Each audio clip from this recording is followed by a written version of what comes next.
Share कर ही दिया। हाँ रेडी सर।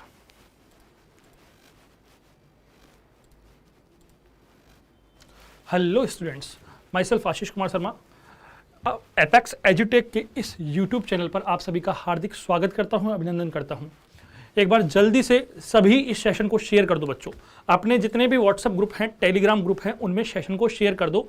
और आज फिर हम वापस हमारे जो एयरफोर्स एक्स ग्रुप के जो पेपर है 18 से स्टार्ट हो रहा है, उसी के लिए हम क्या स्टार्ट कर रहे हैं बच्चों, हम वापस स्टार्ट कर रहे हैं फिजिक्स का मॉडल पेपर, बिल्कुल एग्जाम पैटर्न पर बेसिस है।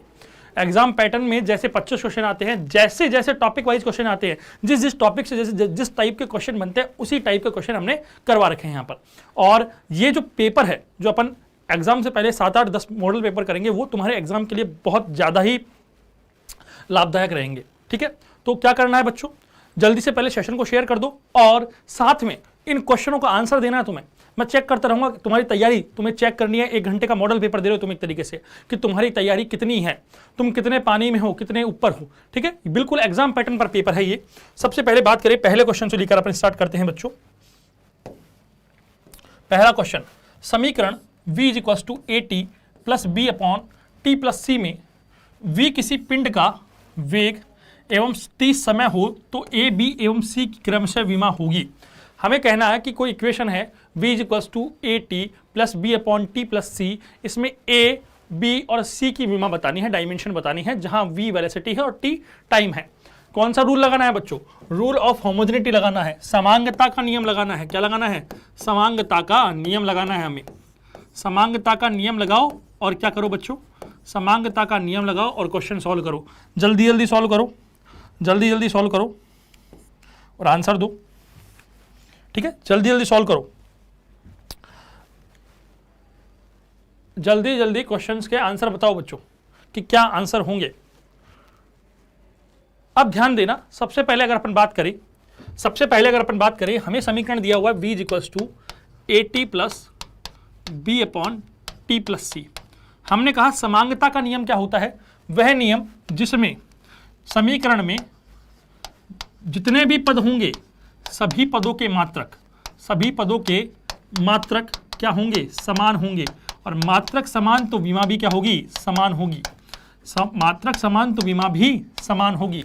हम कहें पद कैसे निकालने हैं, सब पद निकलेंगे प्लस माइनस बराबर ग्रेटर देन और लेस देन से। पद किससे डिफरेंशिएट होंगे, प्लस माइनस बराबर greater than less than. Anjani ji, मैं इंग्लिश में ट्रांसलेट कर देता हूं। In equation v = at + b / t + c, v = velocity of any object and t = time, then find the dimension of a, b and c। ठीक है, तो हम कह रहे हैं कि रूल ऑफ होमोजेनिटी लगाना है, जिसमें रूल ऑफ होमोजेनिटी क्या है कि in any physical equation all the terms will have equal unit and equal dimensions। हमारे पास यहां हम पद डिफरेंशिएट कैसे करेंगे, टर्म्स डिफरेंशिएट कैसे करेंगे, plus minus equals greater than और लेस देन से। यहां देखें तो एक बराबर ये रहा, एक प्लस ये रहा, दैट मीन्स एक पद है हमारे पास v, एक पद है हमारे पास at, एक पद है हमारे पास b / t + c। तो जो मात्रक v का होगा वही किसका होगा, at का होगा, वही b / t + c का होगा। ठीक है, तो और एक हमारे पास यहां पर दिया हुआ है, दैट मीन्स t = c। ठीक है, क्योंकि 2 पद हो गए हमारे पास। तो पहली चीज तो जो c है उसकी डायमेंशन कितनी हो जाएगी, t1 हो जाएगी। एक तो पहला हमारा ये हो गया, c की इक्वेशन क्या हो जाएगी, c की डायमेंशन क्या हो जाएगी, t1। फिर हम देखें यहां v = at से, तो ध्यान देना वेलोसिटी की यूनिट होती है मीटर पर सेकंड, a टाइम की यूनिट क्या होती है, सेकंड।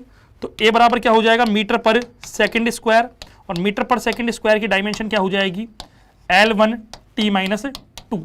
तो a की डायमेंशन भी आ गई हमारे पास, c की भी आ गई। अब b की निकालते हैं, v बराबर क्या हो जाएगा, b / t + c। तो t की जो डायमेंशन होगी वही c की होगी, जो t की डायमेंशन होगी वो c की होगी।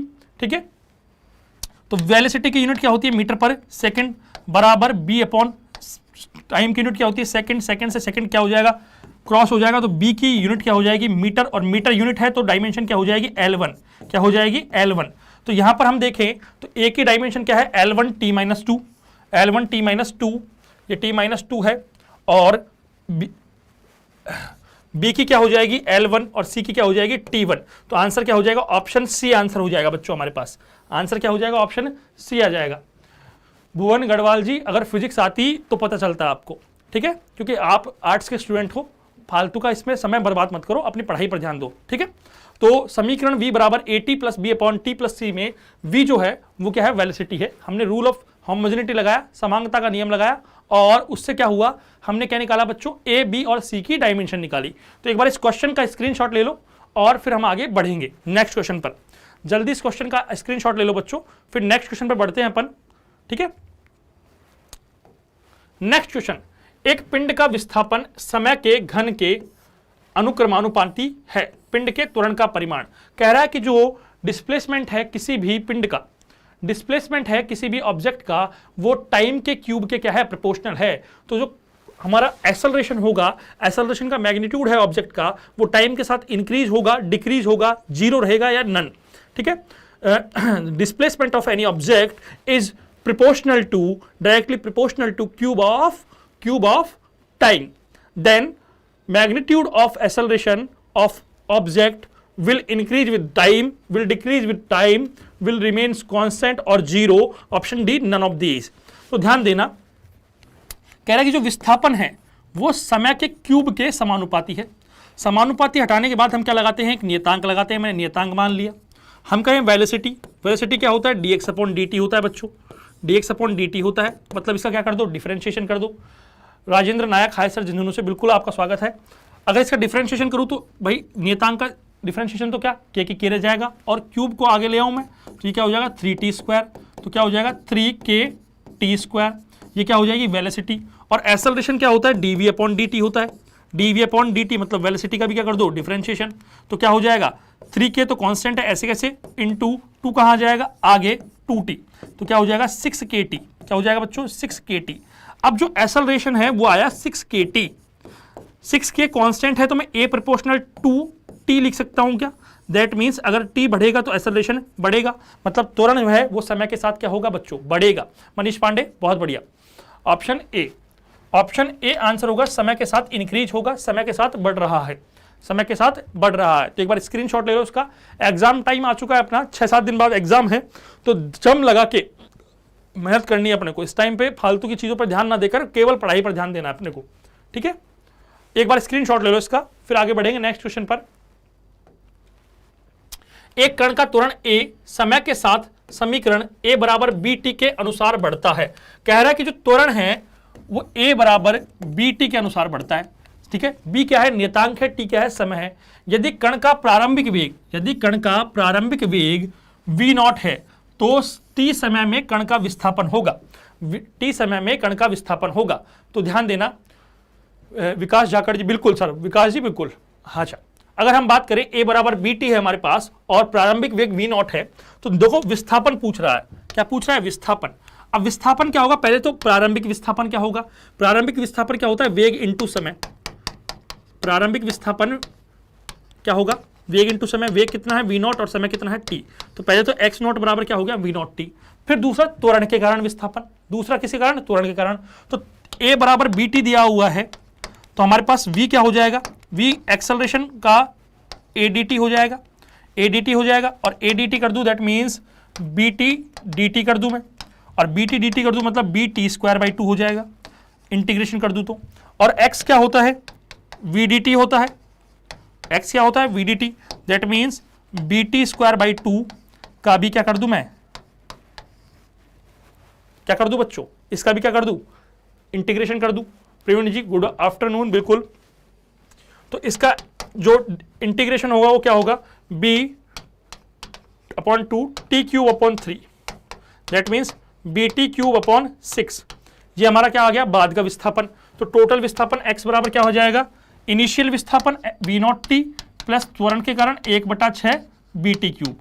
तो x बराबर v0t plus 1/6 bt³, v0t plus 1/6 bt³। Answer क्या है, ऑप्शन ए आंसर है हमारा, 1/6 bt³ प्लस v0t, ठीक है। मीनू यादव जी बहुत बढ़िया, अंजनी कुमार जी बहुत बढ़िया, सही आंसर आ रहा है साहब। आंसर क्या है, option A, option A answer है बिल्कुल। जल्दी एक बार इसका स्क्रीनशॉट ले लो बच्चों, जल्दी क्वेश्चन का स्क्रीनशॉट ले लो, फिर बढ़ेंगे नेक्स्ट क्वेश्चन पर। जल्दी स्क्रीनशॉट ले लो एक बार इस क्वेश्चन का, बहुत बढ़िया। नेक्स्ट क्वेश्चन, 121 मीटर व 99 मीटर लंबी दो रेलगाड़ियां क्रमशः 40 किलोमीटर पर आर एवं 32 किलोमीटर पर आर की चाल से एक दूसरे के विपरीत दिशा में चल रही है, तो एक दूसरे को पार करने में कितना समय लेगी? भाई वो कह रहा है कि 121 मीटर और 99 मीटर, एक रेलगाड़ी है ए जिसकी लेंथ है 121 मीटर और एक है बी जो 99 मीटर लंबी है। ये चल रही है 40 किलोमीटर पर आर से और ये चल रही है 32 किलोमीटर पर आर से, एक दूसरे के विपरीत दिशा में चल रही है, तो ये पार करने में कितना समय लेगी, एक दूसरे को क्रॉस करने में कितना समय लेंगी? अब ध्यान देना, सबसे पहली चीज तो इनकी रिलेटिव वेलोसिटी निकालेंगे और जब दोनों विपरीत दिशा में हो तो वेलोसिटी क्या हो जाएगी, जुड़ जाएगी। तो 40 प्लस 32 कितनी हो जाएगी, 72 किलोमीटर पर आर। आपेक्षिक वेग कितना हो जाएगा, 72 किलोमीटर पर आर। और अगर समान दिशा में होती तो क्या होती, माइनस हो जाता, 40 माइनस 32 हो जाता। तो अगर ये 72 किलोमीटर पर आर है, इसको मीटर पर सेकंड में चेंज करूं तो 72 इंटू क्या कर दूं, 5/18, तो कितना हो जाएगा, 20 मीटर पर सेकंड, 20 मीटर पर सेकंड।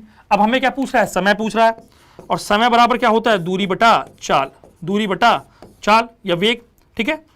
अब ध्यान देना, दूरी टोटल कितनी है, 121 मीटर ये है और 99 मीटर ये है। 121 प्लस 99 बटा 20 मतलब 220 बटा 20 मतलब 11 मीटर 11 सेकेंड। आंसर क्या होगा, 11 सेकेंड। तो आंसर क्या होगा, 11 second, option D. Manish Pandey ji बहुत बढ़िया, नवल मान जी बहुत बढ़िया, अनोखा कॉन्फिडेंस बहुत बढ़िया भाई, ऑप्शन डी आंसर होगा क्या, 11 सेकेंड। क्या आंसर होगा बच्चों, 11 सेकेंड। तो एक बार इस क्वेश्चन का स्क्रीनशॉट ले लो, क्वेश्चन का स्क्रीनशॉट ले लो और आगे बढ़ेंगे नेक्स्ट क्वेश्चन पर। एक बार इस क्वेश्चन का स्क्रीनशॉट ले लो, ठीक है। आगे बढ़ते हैं नेक्स्ट क्वेश्चन पर। बिल्कुल एग्जाम पैटर्न पर क्वेश्चन है बच्चों, ये एग्जाम पैटर्न पर क्वेश्चन है, बिल्कुल एग्जाम में इसी टाइप के क्वेश्चन बनते हैं, ये याद रखना, और इसी लेवल पर बनते हैं। अंजनी कुमार जी बहुत बढ़िया, इसी पैटर्न पर बनते हैं, इसी लेवल पर बनते हैं, और यही इस टाइप में ही तुम्हारे क्वेश्चन की श्रृंखला बढ़ेगी। यदि किसी पिंड का संवेग 50% बढ़ रहा है तो उसकी गतिज ऊर्जा बढ़ेगी। यदि किसी सर जी हमें भी टाइम दिया करो करने के लिए, बिल्कुल। तो क्वेश्चन का जल्दी आंसर देना है, यदि किसी पिंड का संवेग 50% बढ़ रहा है तो उसकी गतिज ऊर्जा कितनी बढ़ेगी? जल्दी आंसर दो बच्चों। यदि किसी पिंड का संवेग मोमेंटम 50% बढ़ रहा है तो उसकी गतिज ऊर्जा कितनी बढ़ेगी? जल्दी जल्दी आंसर देना है कि यदि हम कहें कि जो देखो काइनेटिक एनर्जी और जो हमारा मोमेंटम है उसमें संबंध क्या होता है, p²/2m, यही होता है क्या, ठीक है। अब इसमें आंसर देना है जल्दी, 125%, बहुत बढ़िया, अनोखा कॉन्फिडेंस, बहुत बढ़िया बहुत बढ़िया। मैं सीधा ही सिंपल रूल बता रहा हूं, जब सीधा सिंपल बता रहा हूं, ध्यान देना, दो केस बताऊंगा। केस फर्स्ट, जब 5% से कम हो, जब क्या हो 5% से कम, तब तो एरर वाला फॉर्मूला लगाना है। क्या लगाना है, एरर वाला फॉर्मूला। एरर वाला फॉर्मूला कैसे लगाते हैं, जैसे के ई समानुपाती p² है तो क्या लिख देता मैं, K E upon K2 equals to delta, इस 2 को कहां ले आता आगे, 2 को कहां ले आता आगे, 2PE2 upon 2PE1, sorry 2PE2 upon P1 upon P1। लेकिन जब 5% से अधिक हो, जब 5% से अधिक हो, जब 5% से अधिक हो एरर, तो क्या करना है, R प्लस R गुणा R बटा 100, ये फॉर्मूला लगाना है। R प्लस R गुणा R बटा 100, R प्लस R गुणा बटा 100। अब ध्यान देना, R कितना है 50%, तो 50 प्लस 50 प्लस 50 गुणा 50 बटा 100, 2 जीरो से 2 जीरो काट दो, 50 और 50 100 हो गए, और 5 और 5 25 हो गए, तो कितना आ गया 125%। आंसर क्या आ गया बच्चों, 125%। ऑप्शन सी आंसर होगा। मीनू यादव जी गलत हो रहे हो आप, मीनू यादव जी गलत हो रहे हो, 125 आंसर होगा। अंजनी कुमार जी बहुत बढ़िया, तो आंसर क्या होगा, ऑप्शन सी 125%, 125%, ठीक है। तो एक बार इसका क्वेश्चन का स्क्रीनशॉट ले लो बच्चों, क्वेश्चन का स्क्रीनशॉट ले लो एक बार, फिर आगे बताएंगे। क्वेश्चन का स्क्रीनशॉट ले लो एक बार, आगे बढ़ते हैं नेक्स्ट क्वेश्चन। यदि पृथ्वी अपने वर्तमान चाल को कितना गुना बढ़ा दे ताकि विषुवत रेखा पर की वस्तुएं पर रखी वस्तुएं हवा में उड़ जाएं। हवा में उड़ जाए मतलब जी क्या हो जाए, वहां पर जीरो हो जाए। जी क्या हो जाए, जीरो हो जाए। जी क्या हो जाए बच्चों, जीरो हो जाए। जल्दी जल्दी बताओ कि पृथ्वी अपने वर्तमान चाल को कितना गुना बढ़ाए कि विषुवत रेखा पर रखी वस्तुएं जीरो हो जाए, हवा में उड़ने लगे। तो पहली चीज तो याद रखना, केंद्र पर जी क्या होता है, जीरो। ध्रुवों पर कितना होता है, मैक्सिमम। विषुवत रेखा पर या भूमध्य रेखा पर जी मिनिमम। पृथ्वी तल से ऊंचाई या गहराई में जाएं, ऊंचाई या गहराई में जाने पर जी घटेगा। फिर उसके बाद कहें अपन कि ध्रुवों से भूमध्य रेखा जाए, ध्रुवों से विषुवत रेखा या भूमध्य रेखा एक ही बात है, रेखा जाने पर ध्रुवों से भूमध्य रेखा जाने पर जी घटेगा। विषुवत रेखा से ध्रुवों पर जाने पर जी बढ़ेगा। ये तो पहले आकृति के कारण हो गए। किसके कारण हो गए बच्चों, आकृति के कारण। अब मैं बात करूं इसके घूर्णन के कारण। तो पहली बात तो घूर्णन के कारण ध्रुवों पर कोई प्रभाव नहीं पड़ता, ध्रुवों पर कोई प्रभाव नहीं पड़ता, लेकिन भूमध्य रेखा पर पड़ता है। विषुवत रेखा या भूमध्य रेखा पर, किस पर पड़ता है, विषुवत रेखा पर या भूमध्य रेखा पर। कैसे पड़ता है, पहला अगर ओमेगा बढ़ा दे, क्या कर दे, कोणीय वेग बढ़ा दे तो जी क्या हो जाएगा, घट जाएगा। दूसरा ओमेगा जीरो कर दे तो जी क्या हो जाएगा, बढ़ जाएगा। और थर्ड अगर 17 गुना कर दे ओमेगा तो भी जी क्या हो जाएगा, जीरो हो जाएगा। अगर 17 गुना कर दे ओमेगा तो जी क्या हो जाएगा, जीरो हो जाएगा। तो आंसर क्या होगा, वर्तमान चाल का 17 गुना, वर्तमान चाल का 17 गुना। ये सारे केस बता दिए मैंने और ये सारे केस तुम्हें पता होने चाहिए। देखो यहाँ इनकी डेरिवेशन में करवा नहीं सकता, डेरिवेशन करवाने में बहुत समय लगेगा, तो मैंने सीधा बता दिया। ये तुम्हें पता होना चाहिए सारी की सारे। एग्जाम टाइम है और एग्जाम टाइम में ये सारा चीज पता होना चाहिए। एक क्वेश्चन बनता है गुरुत्वाकर्षण से, ध्यान देना इसको। तो एक बार इसका स्क्रीनशॉट ले लो बच्चों, एक बार स्क्रीनशॉट ले लो, एक बार जल्दी से स्क्रीनशॉट ले लो इसका। आगे बढ़ते हैं नेक्स्ट क्वेश्चन पर। यदि क्षेत्रफल 1/4 हो जाए तो दाब, यदि क्षेत्रफल 1/4 हो जाए तो दाब 2 गुना हो जाएगा, चौथाई रह जाएगा, 4 गुना हो जाएगा, वही रहेगा। यदि एरिया 1/4 हो जाए तो प्रेशर पर क्या इफेक्ट पड़ेगा, प्रेशर डबल हो जाएगा या 1/4 हो जाएगा या 4th टाइम हो जाएगा या अनचेंज रहेगा, वही रहेगा। जल्दी जल्दी कमेंट बॉक्स में आंसर करो, जल्दी जल्दी कमेंट बॉक्स में आंसर करो कि यदि क्षेत्रफल 1/4 हो जाए तो। ध्यान देना P बराबर क्या होता है, F/A, दाब बराबर बल अपॉन क्षेत्रफल होता है। ठीक है, तो P व्युत्क्रमानुपाती क्या हो गया, A, P व्युत्क्रमानुपाती क्या हो गया, A। मतलब कि अगर ये 1/4 हो गया तो 4 कहाँ चला जाएगा, ऊपर, तो ये 4 गुना हो जाएगा। दाब कितना हो जाएगा, 4 गुना हो जाएगा। तो आंसर क्या हो जाएगा, ऑप्शन सी 4 गुना, ऑप्शन सी 4 गुना। आंसर क्या होगा, ऑप्शन सी। मीनू यादव बहुत बढ़िया, पांडे मनीष बहुत बढ़िया, बहुत बढ़िया। ऑप्शन सी 4 गुना हो जाएगा। कितना हो जाएगा, 4 गुना, 4 गुना आंसर हो जाएगा। एक बार स्क्रीनशॉट ले लो इसका, एक बार स्क्रीनशॉट ले लो। आंसर क्या होगा, 4 गुना। जल्दी से स्क्रीनशॉट ले लो, आंसर क्या होगा, 4 गुना। स्क्रीनशॉट ले लो बच्चों एक बार इसका। आगे बढ़ते हैं नेक्स्ट क्वेश्चन पर। 0 डिग्री सेंटीग्रेड से 4 डिग्री सेंटीग्रेड तक पानी का आयतन बढ़ता है, घटता है, अपरिवर्तित रहता है, शून्य हो जाता है। यदि 0 डिग्री सेंटीग्रेड से टेम्परेचर 4 डिग्री सेंटीग्रेड किया जाए तो पानी का जो आयतन है वो बढ़ेगा, घटेगा, अपरिवर्तित रहेगा या शून्य हो जाएगा। जल्दी जल्दी आंसर बताओ क्या होगा।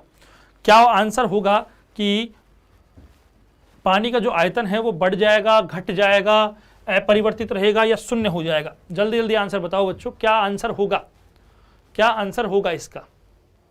ध्यान देना भाई, नॉर्मली 4 डिग्री सेंटीग्रेड पर पानी का घनत्व रो क्या होता है? मैक्सिमम। और रो व्युत्क्रमानुपाती क्या होता है? वॉल्यूम। दैट मीन्स वॉल्यूम क्या होगा? मिनिमम। तो मैं कहूँ ये 0 डिग्री सेंटीग्रेड है और ये 4 है, यहाँ पर 4 है और यहाँ पर 10 डिग्री सेंटीग्रेड है। तो देखो भाई, यहाँ रो मैक्सिमम है और वॉल्यूम क्या है? मिनिमम है। तो इसकी तरफ जाएंगे मैक्सिमम तक पहुँचने के लिए, मैक्सिमम तक पहुँचने के लिए रो क्या होना चाहिए? बढ़ना चाहिए। और मिनिमम तक पहुँचने के लिए वॉल्यूम क्या होना चाहिए? घटना चाहिए। ठीक है, तो वॉल्यूम क्या होगा? घटेगा। वॉल्यूम घटेगा तो ही क्या होगा? मिनिमम होगा। तो ऑप्शन बी आंसर होगा, ऑप्शन बी होगा। लो हो जाएगा। दुर्गेश कुमार दुधिया बहुत बढ़िया। मनीष पांडे जी गलत हो रहे हो। अंजनी कुमार जी, दुर्गेश कुमार दुधिया बहुत बढ़िया, लो हो जाएगा। ठीक है, मनीष कुमार जी घटेगा ना कि बढ़ेगा। आयतन घटेगा और घनत्व बढ़ेगा। आयतन तो क्या होगा? घटेगा और जो घनत्व है वो क्या होगा? बढ़ेगा। ठीक है, तो एक बार इसका स्क्रीनशॉट ले लो, क्वेश्चन का स्क्रीनशॉट ले लो। एक बार आगे बढ़ते हैं नेक्स्ट क्वेश्चन पर, एक बार जल्दी से स्क्रीनशॉट ले लो इसका। मनीष पांडे बी बहुत बढ़िया।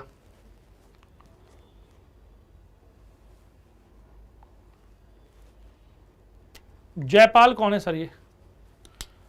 अच्छा, एक बार स्क्रीनशॉट ले लिया, आगे बढ़ते हैं। ये तो क्वेश्चन ही नहीं टाइप किया इन्होंने, कोई बात नहीं। इस क्वेश्चन को यहां पर मैं बता देता हूं क्या क्वेश्चन था। क्वेश्चन क्या था कि हमें हीट दी हुई थी 300 जूल। कितनी दी हुई थी? 300 जूल। हमें हीट कितनी दी हुई थी बच्चों? 300 जूल। और कहा कि 25 डिग्री सेंटीग्रेड से 45 डिग्री सेंटीग्रेड ताप बढ़ाने पर बढ़ाएं तो ऊष्माधारिता निकालनी थी हमें, हीट कैपेसिटी निकालनी थी। क्या निकालनी थी? ऊष्माधारिता। और ऊष्माधारिता बराबर H बराबर क्या होता है? Q upon delta T. तो Q कितना था? 300। और ताप में परिवर्तन 25 से 45 में कितना हुआ? 20। तो इसको काटें तो 15 जूल पर डिग्री सेंटीग्रेड था इसका आंसर। 15 जूल पर डिग्री सेंटीग्रेड, 15 जूल पर डिग्री सेंटीग्रेड। छुट्टी पर है, 15 जूल पर डिग्री सेंटीग्रेड। ठीक है, तो आंसर क्या होगा? 15 जूल पर डिग्री सेंटीग्रेड। एक बार इसका स्क्रीनशॉट लो, आगे बढ़ेंगे। रोहित ठाकुर जी, ये जो क्लास चल रही है वो एयरफोर्स एक्स ग्रुप के लिए चल रही है, एयरफोर्स एक्स ग्रुप के लिए चल रही है जयपुर से। ठीक है, ना कि जोधपुर से।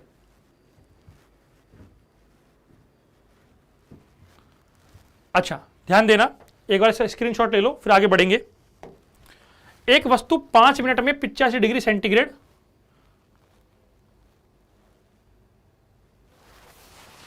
एक वस्तु का ताप 5 मिनट में 90 डिग्री सेंटीग्रेड से 85 डिग्री सेंटीग्रेड हो जाता है। एक वस्तु का ताप 5 मिनट में 90 डिग्री सेंटीग्रेड से 85 डिग्री सेंटीग्रेड हो जाता है। ठीक है, 80 डिग्री सेंटीग्रेड से 85 डिग्री सेंटीग्रेड से, क्वेश्चन ये ऐसा है, वस्तु का ताप 85 डिग्री सेंटीग्रेड से 80 डिग्री सेंटीग्रेड हो जाता है। 5 मिनट में 85 से कितना हो जाता है? 80 डिग्री सेंटीग्रेड। तो 80 डिग्री सेंटीग्रेड से 75 डिग्री सेंटीग्रेड होने में कितना समय लगेगा? अब ये याद करो कहां से होगा? ये होगा न्यूटन के शीतलन नियम से। किससे होगा बच्चों? न्यूटन का शीतलन नियम। और न्यूटन का शीतलन नियम क्या कहता था? न्यूटन का शीतलन नियम, न्यूटन कूलिंग लॉ क्या कहता था? न्यूटन कूलिंग लॉ कहता था जो ऊष्मा क्षय की दर है, हीट डिके की रेट है, वो समानुपाती होती है वस्तु का ताप माइनस वायुमंडलीय ताप। वस्तु और वायुमंडलीय ताप के अंतर के समानुपाती होती है। ठीक है, तो Q1 minus Q2 upon T, समानुपात के हटाएंगे तो एक नियतांक आ जाएगा Q1 plus Q2 upon 2 minus Q0। या इसको हम लिख सकते हैं T1 minus T2 upon T बराबर K T1 plus T2 upon 2 minus T0। वायुमंडल ताप कितना मान के चलते हैं जब दिया ना हो? 25 डिग्री सेंटीग्रेड मान के चलते हैं। क्या मान के चलते हैं? 25 डिग्री सेंटीग्रेड। अब ध्यान देना, नॉर्मली क्या होता है कि इस नियम के अनुसार, ये नियम कहता है कि जो वस्तु है उसकी ऊष्मा शुरुआत में तेजी से कम होती है, और बाद में ऊष्मा कम होने की दर, उसका ताप कम होने की दर क्या हो जाती है, कम हो जाती है। मतलब शुरुआत में समय क्या लगता है, शुरुआत में समय क्या लगता है, समय ज़्यादा लगता है, शुरुआत में समय क्या लगता है, कम लगता है, कम लगता है, और बाद में समय क्या लगता है, ज़्यादा, बाद में समय क्या लगता है, ज़्यादा। तो शुरुआत में अगर 5 मिनट लगी है तो बाद में कितना लगेगा, 5 मिनट से ज़्यादा लगेगी। तो आंसर क्या रहेगा, 5 मिनट से ज़्यादा, ऑप्शन बी। आंसर क्या रहेगा, ऑप्शन बी, 5 मिनट से ज़्यादा। तो एक बार इसका स्क्रीनशॉट ले लो, जल्दी से क्वेश्चन का स्क्रीनशॉट ले लो, आगे बढ़ेंगे। गोविंद जी हेलो, सुरेंद्र सिंह राठौड़ हाय, जीतू थलेपा गुड मॉर्निंग। ठीक है, एक बार जल्दी से स्क्रीनशॉट ले लो इसका।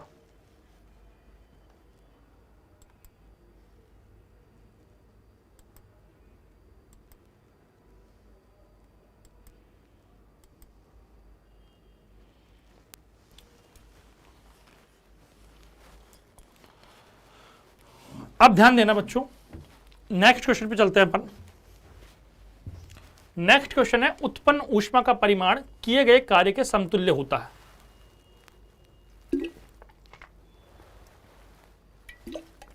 यह कथन है, उत्पन्न ऊष्मा का परिमाण किए गए कार्य के समतुल्य होता है, यह कथन है। जल्दी बताओ किसका कथन है भैया। अब ध्यान देना, कहता है जो कार्य है उसके समानुपाती क्या होता है, हीट होती है। ये कथन है बच्चों जूल के नियम का। किसका है, जूल का नियम। जूल्स लॉ है, जो हीट है वो वर्क डन के क्या होती है, प्रोपोर्शनल होती है। तो आंसर क्या होगा, ऑप्शन ए, जूल के नियम का। नियम क्या कहता है, W समानुपाती, समानुपाती हटाएंगे तो एक कांस्टेंट आ जाएगा J। J क्या है, ऊष्मा का यांत्रिक तुल्यांक, ऊष्मा का यांत्रिक तुल्यांक। तो मैं लिख सकता हूं J बराबर क्या हो जाएगा, W/H हो जाएगा, और इसका मान कितना होता है, 4.18 जूल प्रति कैलोरी। और यहीं से हमारे पास संबंध आता है कि एक कैलोरी में कितने जूल होते हैं, 4.18 जूल होते हैं। एक कैलोरी में कितने जूल होते हैं, 4.18 जूल होते हैं। तो आंसर क्या हो जाएगा, ऑप्शन ए। आंसर क्या हो जाएगा बच्चों, ऑप्शन ए आंसर हो जाएगा। क्या आंसर हो जाएगा, ऑप्शन ए आंसर हो जाएगा इसका। ठीक है, तो जल्दी जल्दी कमेंट बॉक्स में आंसर करो कि क्या आंसर होगा, ऑप्शन ए आंसर होगा। क्या आंसर होगा बच्चों, ऑप्शन ए आंसर होगा। तो स्क्रीनशॉट ले लो बच्चों एक बार इसका, एक बार स्क्रीनशॉट ले लो इसका। आगे बढ़ते हैं नेक्स्ट क्वेश्चन पर। 8 ग्राम ऑक्सीजन के लिए आदर्श गैस समीकरण होगा। 8 ग्राम ऑक्सीजन के लिए आदर्श गैस समीकरण होगा। Idol gas equation for 8 gram oxygen. Idol gas equation किसके लिए, 8 ग्राम ऑक्सीजन के लिए। अब आइडल गैस इक्वेशन क्या होती है, आइडल गैस की इक्वेशन क्या है, आदर्श गैस की समीकरण क्या है, PV बराबर nRT, जहां n क्या होता है, number of mole, number of mole, मोलों की संख्या। अब ध्यान देना भाई, 8 ग्राम ऑक्सीजन है, उसके लिए मोलों की संख्या कितनी होगी। तो नंबर ऑफ मोल्स जो निकाले जाते हैं वो कैसे निकाले जाते हैं, अणुभार बटा मोलर द्रव्यमान, molar mass, molecule weight upon molar weight. अब ध्यान देना, अणुभार कितना है इसका, 8, और ऑक्सीजन का जो मोलर द्रव्यमान होता है 16। लेकिन ऑक्सीजन कभी भी भाई एकल परमाणविक, सिंगल एटॉमिक नहीं होता, वो डबल एटॉमिक होता है। तो O2 होगा, तो 16 दूना क्या हो जाएगा, 32। तो क्या हो जाएगा, 1/4। मोल कितने हो गए, 1/4। 1/4 वैल्यू रख दो, तो PV बराबर 1/4 RT, PV बराबर 1/4 RT। तो आंसर क्या हो जाएगा, option D, option D, 1/4 RT। PV बराबर क्या होगा, 1/4 RT। ठीक है, बोल दिया इंग्लिश में पूरा मनीष पांडे जी, सुन नहीं रहे शायद आप। Ideal gas equation for 8 gram oxygen, हमने कहा ideal gas equation is equals to PV is equals to nRT, here n is equals to number of mole. तो how we calculate number of mole, mole is equals to molecular weight upon molar mass. Here molecular weight is equals to 8 gram and molar mass of oxygen is 16, but here oxygen is biatomic element, that's why we take molar mass of oxygen is equals to 32. That's why mole is equals to 1/4. We will put the value of n in the equation and we find PV is equals to RT upon 4. तो हमारा answer क्या हो जाएगा? Option D. ठीक है, आगे 4 एवं 1 वायुमंडलीय दाब पर वायु में ध्वनि के वेगों का अनुपात। Find the ratio of velocity of sound in air at 4 and 1 atmospheric pressure. ठीक है, हमें वेलोसिटी का रेशियो निकालना है 4 एवं 1 वायुमंडलीय दाब पर। अब ध्यान देना, हम पढ़ते हैं कि जो ध्वनि की चाल होती है v इज इक्वल्स टू, वो क्या होती है? Gamma p upon rho, gamma p upon rho, gamma p upon rho. अब सुनना बात को, यही फॉर्मूला है हमारा। मनीष पांडे जी गलत हो आप, आंसर गलत है आपका। वो आप पहले का बता रहे हो, आप 13वें का आंसर बताओ, 13th का। ठीक है, गामा p अपॉन रो होता है। अब ध्यान देना, जो p है वो समानुपाती होता है रो के। दैट मीन्स रो बढ़ेगा तो p भी बढ़ेगा, या p बढ़ेगा तो रो भी बढ़ेगा। ठीक है, p समानुपाती रो, तो p बढ़ेगा तो रो भी बढ़ेगा। अब ध्यान देना, v proportional to p upon gamma हो गया। हम कह रहे हैं p बढ़ेगा तो रो भी बढ़ेगा। That's my p upon rho क्या हो गया? कांस्टेंट हो गया। p अपॉन रो क्या हो गया? कांस्टेंट हो गया। और p अपॉन v कांस्टेंट हो गया तो वेलोसिटी भी क्या हो जाएगा? कांस्टेंट हो जाएगी। That's mean pressure does not affect, pressure does not affect the velocity of sound. जो दाब है वो ध्वनि की चाल को इफेक्ट नहीं करता। तो चाहे कितना भी हो, कितना भी हो, ठीक है, कितना भी हो, तो आंसर क्या होगा? ऑप्शन ए, 1:1। वो जब इफेक्ट ही नहीं कर रहा तो कितना ही हो, सब में क्या होगी? समान होगी। वायुमंडलीय दाब से कोई प्रभाव नहीं पड़ेगा, तो आंसर क्या होगा? 1:1। तो एक बार इसका स्क्रीनशॉट लो, फिर आगे बढ़ेंगे। ठीक है, आगे बढ़ते हैं नेक्स्ट क्वेश्चन पर। किसी चालक पर 9.6 × 10⁻26 इलेक्ट्रॉन है, कूलाम आवेश है। चार्ज कितना दिया है हमें? चार्ज दिया है 9.6 × 10⁻26 कूलाम।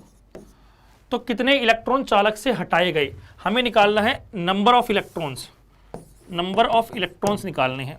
ठीक है, नंबर ऑफ इलेक्ट्रॉन्स। अब Q बराबर क्या होता है? N होता है। तो N बराबर क्या हो जाएगा? Q upon E। हम जानते हैं E बराबर क्या होता है? 1.6 × 10⁻19 कूलाम होता है। तो 9.6 × 10⁻26 अपॉन 1.6 × 10⁻19। ठीक है, इसका इसको काटे तो 6 बार कटेगा और यहाँ ऊपर चल जाएगा, तो 26 + 19 कितना हो जाएगा? 10⁻45 हो जाएगा।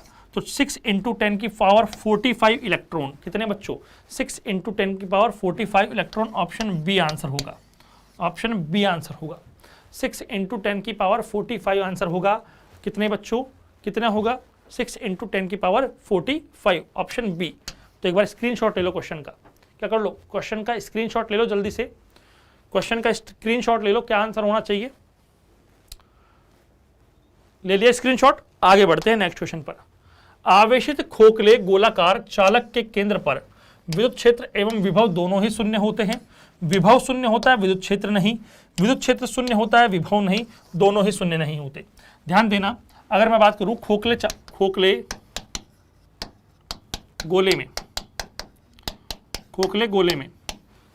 गोले में पहले मैं विद्युत क्षेत्र की बात करता हूं। विद्युत क्षेत्र कितना होता है बच्चों? V आउट तो कितना होता, E आउट कितना होता है? KQ upon R²। E surface कितना होता है? KQ upon R²। और E इन क्या होता है? 0 होता है। और मैं बात करूं विद्युत विभव की, तो वो कितना होता है? V आउट क्या होता है? KQ अपॉन R होता है। V सरफेस क्या होता है? KQ अपॉन R होता है। और V इन कितना होता है? V इन भी KQ अपॉन R होता है। किसके बराबर? सरफेस के बराबर होता है। कितने होता है? सरफेस के बराबर। तो यहां तो विद्युत क्षेत्र शून्य है लेकिन विद्युत विभव शून्य नहीं है। तो आंसर क्या हो जाएगा? इलेक्ट्रिक फील्ड तो जीरो होगा बट इलेक्ट्रिक पोटेंशियल जो है वो जीरो नहीं होगा। Option C. जो हमारा खोखला गोला है, होलोस्फेयर है, जो चार्ज होलोस्फेयर है, कंडक्टिंग होलोस्फेयर है, उसके लिए इलेक्ट्रिक फील्ड तो क्या होगा? जीरो होगा बट इलेक्ट्रिक पोटेंशियल जीरो नहीं होगा। तो आंसर क्या होगा बच्चों? Option C. एक बार इसका स्क्रीनशॉट ले लो, एक बार इसका स्क्रीनशॉट ले लो। ऑप्शन सी आंसर होगा। मनीष पांडे जी, ऑप्शन सी आंसर होगा। ठीक है, आगे बढ़ते हैं नेक्स्ट क्वेश्चन पर। संधारित्रों के समांतर संयोजन में जो राशि प्रत्येक संधारित्र के लिए समान रहती है वह है। देखो, जब संधारित्र का समांतर संयोजन करते हैं हम,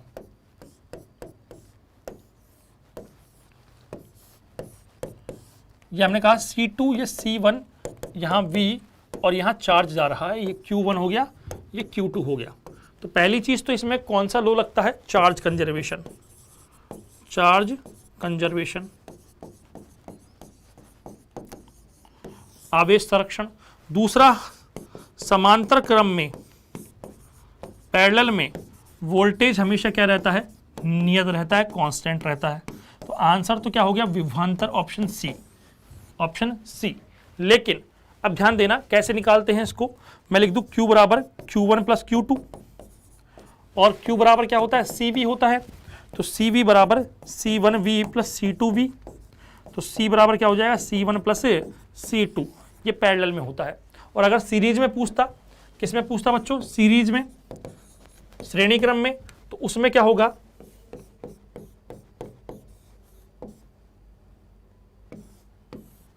प्लस माइनस C1 C2। ये Q चार्ज गया, यहां वोल्टेज V1 ये V2। तो अब यहां कहेंगे यहां Q क्या होगा? कांस्टेंट होगा। यहां चार्ज क्या होगा? कांस्टेंट होगा। तो क्या हो जाएगा बच्चों? अब ध्यान देना, हमने क्या कहा कि यहां पर चार्ज कांस्टेंट हो गया तो हमारा जो V बराबर V1 प्लस V2 होना चाहिए, V बराबर V1 प्लस V2 होना चाहिए। और Q बराबर CV होता है तो V बराबर क्या हो जाएगा? Q upon C। Q upon C बराबर Q upon C1 plus Q upon C2। तो 1 अपॉन C बराबर 1 upon C1 plus 1 upon C2, ये आंसर होगा। 1 upon C is equal to 1 upon C1 plus 1 upon C2। तो answer क्या हो जाएगा? Option C. Option C. वो सीरीज का है, ये पैरेलल का है। वो सीरीज का है, ये पैरेलल का है। तो दोनों का एक बार स्क्रीनशॉट ले लो, दोनों का स्क्रीनशॉट ले लो।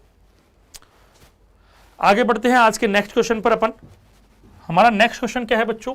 यदि 2 ओम प्रतिरोध वाले तार को खींच दिया जाए, खींच कर लंबाई दुगनी की है, देखो खींच कर करते हैं ना, जब खींच कर करते हैं, स्ट्रेच कर, तब तो R डैश क्या होता है? n square R। ठीक है, और अगर जोड़ कर करें, कुछ और जोड़े, तो R डैश क्या होता है? NR। क्या होता है? NR। अब ध्यान देना, यहां पर जो खींच कर, स्ट्रेच कर किया है, तो कितना किया है? R डैश बराबर 2 गुना कर दिया बच्चों, 2 गुना कर दिया, तो 2 का स्क्वायर, और R कितना है? 2 ओम है, तो कितना हो जाएगा? 8 ओम। कितना हो जाएगा? 8 ओम। तो आंसर क्या हो गया? Option C. आंसर क्या हो गया? ऑप्शन सी, खींच कर किया है। ठीक है, तो आंसर क्या हो जाएगा? सी, 8 ओम। यदि एक तार की लंबाई को, 2 ओम प्रतिरोध वाले तार की लंबाई को खींच कर दुगना कर दिया जाए, ठीक है, तो क्या आंसर हो जाएगा? ऑप्शन सी, 8 ओम। एक बार स्क्रीनशॉट ले लो इसका। किरचॉफ का प्रथम नियम किस नियम को व्यक्त करता है? First law of Kirchhoff represents which law? Option A, charge conservation law. Option B, momentum conservation. Option C, energy conservation. Option D, none of these. ठीक है, तो ध्यान देना, जो किरचॉफ KCL है, फर्स्ट लॉ कौन सा है? Kirchhoff's current law. Kirchhoff's current law, Kirchhoff का धारा नियम पहला नियम होता है। और ये क्या कहता है कि किसी भी नोड पर, एट एनी नोड, किसी भी नोड पर जो इनकमिंग करंट होती है वो किसके बराबर होती है? आउट गोइंग के बराबर होती है। आउट गोइंग के बराबर होती है। जितनी करंट आएंगी उतनी करंट जाएगी। अगर यहाँ ये I1 है, ये I2 है, ये I3 है, ये I4 है, तो देखें इस नोड पर I1, I2, I3 बाहर जा रही है और केवल I4 आ रही है। तो I1 plus I2 plus I3 is equal to क्या हो गया? I4। तो दैट मीन्स इसका आंसर क्या हो जाएगा? Charge conservation. क्या हो जाएगा? Charge conservation. किस सिद्धांत पर काम करती है? आवेश संरक्षण पर, चार्ज कंजर्वेशन। और अगर किरचॉफ सेकंड लॉ पूछा जाता बच्चों, तो किरचॉफ सेकंड लॉ पूछा जाता तो energy conservation. Kirchhoff voltage law किस पर काम करता है? एनर्जी कंजर्वेशन पर। तो एक बार स्क्रीनशॉट ले लो क्वेश्चन का स्क्रीनशॉट ले लो, फिर आगे बढ़ते हैं। स्थिर विभवांतर पर किसी विद्युत परिपथ का प्रतिरोध आधा कर दिया जाए तो उत्पन्न ऊष्मा होगी। हम कह रहे हैं कि वोल्टेज कांस्टेंट हो, वोल्टेज कांस्टेंट है और रेजिस्टेंस जो है वो R/2 कर दिया, तो हीट पर क्या इफेक्ट पड़ेगा? ठीक है, तो हीट पर क्या इफेक्ट पड़ेगा? Airman Pradeep, second law energy conservation, बिल्कुल। अब H = क्या होता है? V²/RT। यहां कह रहे हैं कि V² क्या है? V क्या है? कांस्टेंट है, तो H इज इनवर्सली प्रोपोर्शनल क्या हो गया? R। और अगर इसको कितना कर दिया?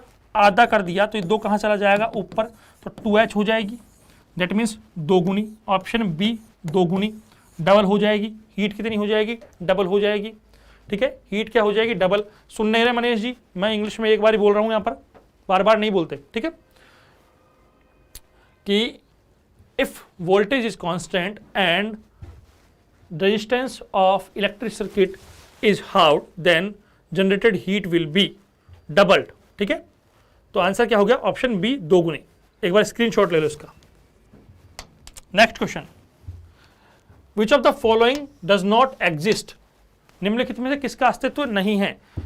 Single electric charge, single magnetic pole, electric dipole, magnetic dipole. एकल विद्युत आवेश, एकल चुंबकीय ध्रुव, विद्युत द्विध्रुव और चुंबकीय द्विध्रुव। जल्दी जल्दी आंसर बताना है। ध्यान देना, चुंबक जो होती है उसके 2 पोल होते हैं, नॉर्थ और साउथ। दोनों की जो पोल स्ट्रेंथ होती है, ध्रुव सामर्थ्य, वो क्या होता है? समान होता है।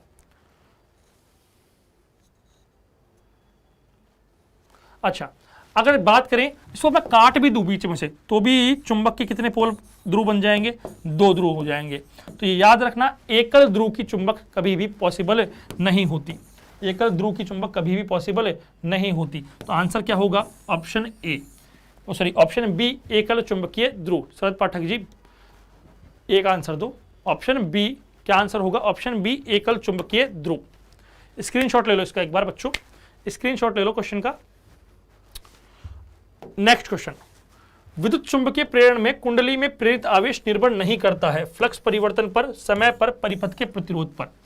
इन electromagnetic induction induced charge of in winding does not depends on option A change of flux, option B on time, option C on resistance of circuit, option C none of these, option D none of these।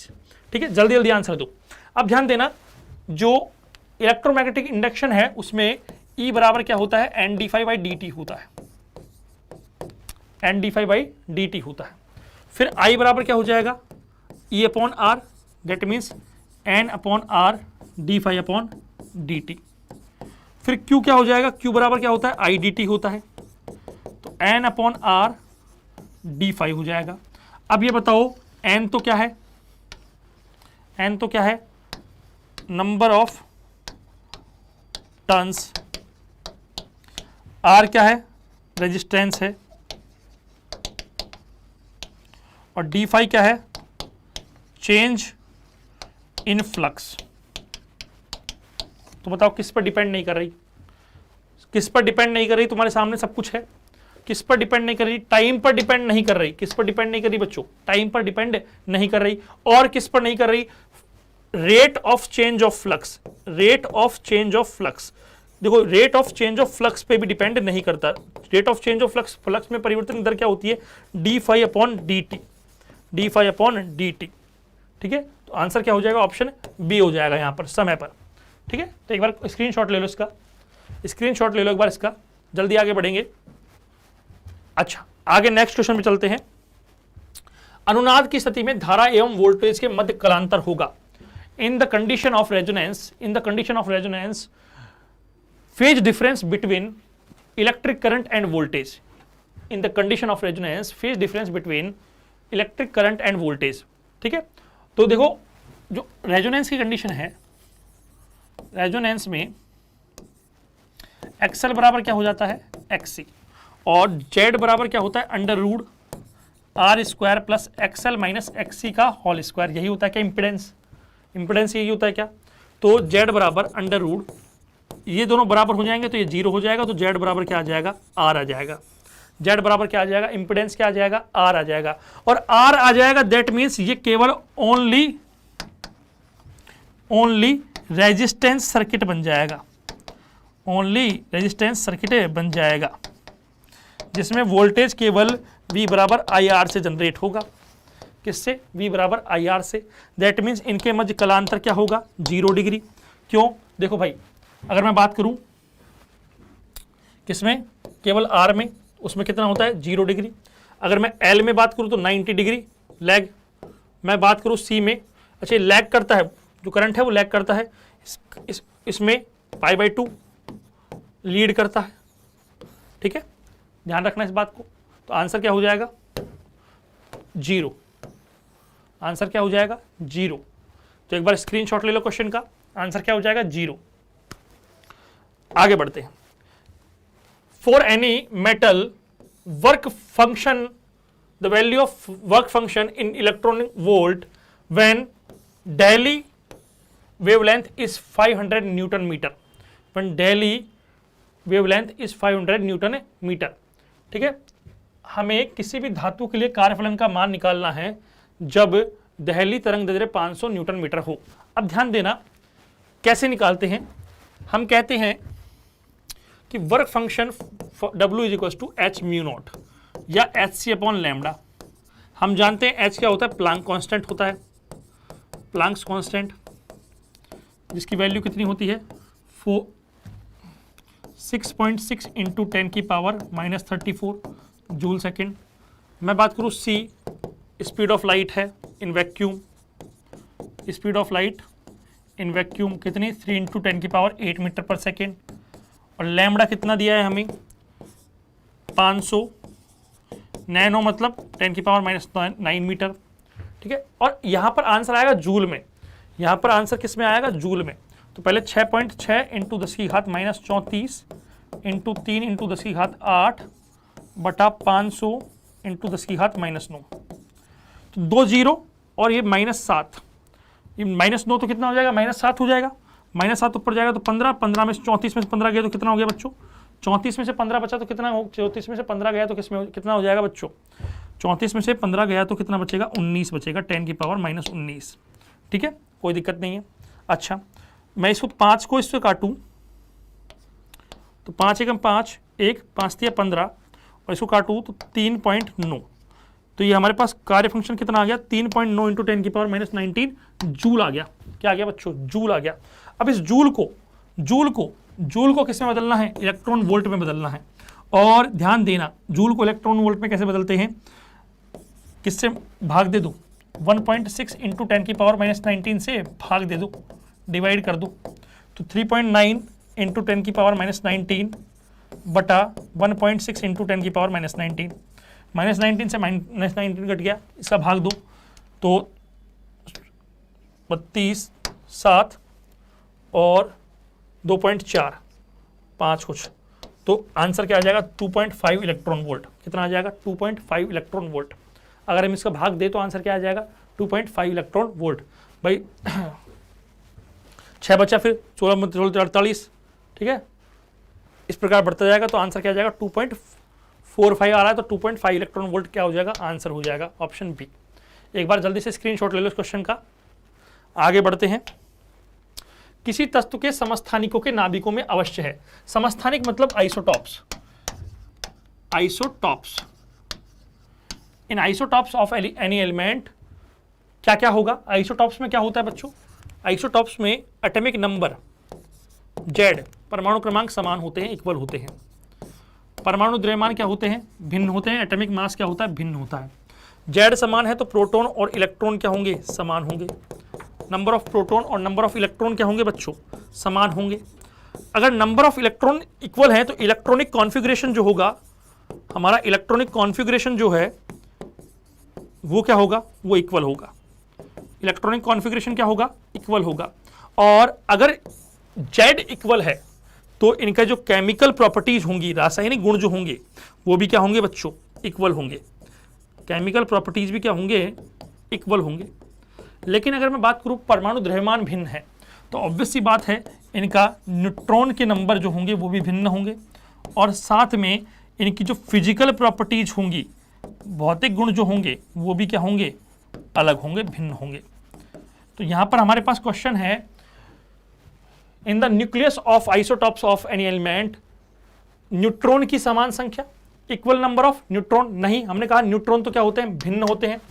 Proton की समान संख्या, बिल्कुल, देखो हमने कहा proton क्या होते हैं, इक्वल होते हैं, तो प्रोटॉन की समान संख्या, ये ऑप्शन सही है हमारा।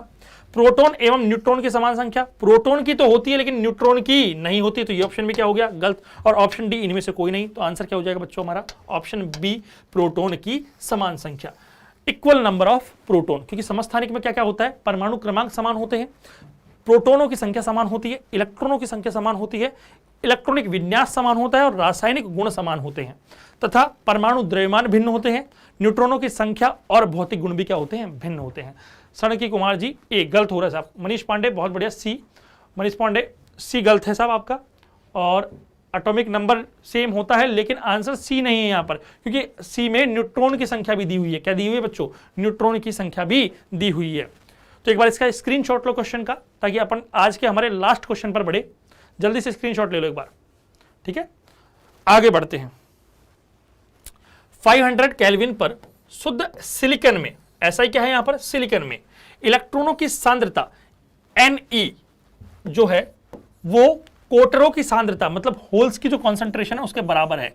Ne बराबर क्या कर दिया, NH कर दिया, जिसका मान 1.5 इंटू 10 की पावर 16 मीटर की घात -3 है।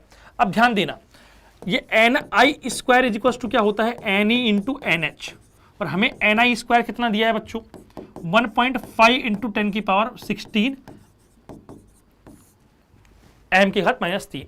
इसको इंडियम द्वारा मादित किया जाए, मादित कर दिया हमने, डोपिंग कर दी, क्या कर दी बच्चों, डोपिंग कर दी। डोपिंग करने पर जो कोटर हैं हमारे, होल्स हैं, उनकी कॉन्सेंट्रेशन कितनी हो गई, 4.5 इंटू 10 की पावर 22, मतलब NH कितना हो गया हमारे पास, 4.5 इंटू 10 की पावर 22। तो इलेक्ट्रॉनों की सांद्रता क्या होगी, Ne निकालना है हमें, क्या निकालना है, Ne। अब हमारे पास सीधा फॉर्मूला है, Ni स्क्वायर इक्वल टू क्या होता है, Ne इंटू NH, तो Ne बराबर क्या हो जाएगा, Ni square upon NH। Ni कितना है, 1.5 इंटू 10 की पावर 16, इसका स्क्वायर है तो कितनी बार मल्टीप्लाई करना पड़ेगा, 2 बार मल्टीप्लाई करना पड़ेगा। नीचे NH कितना है, 4.5 इंटू 10 की पावर 22।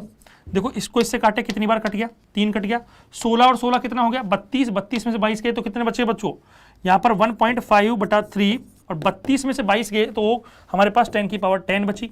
इसको मैं काटूं, कितनी बार कट जाएगा बच्चों, 2 बार कट जाएगा, और 1/2 क्या होता है, 0.5 इंटू 10 की पावर 10।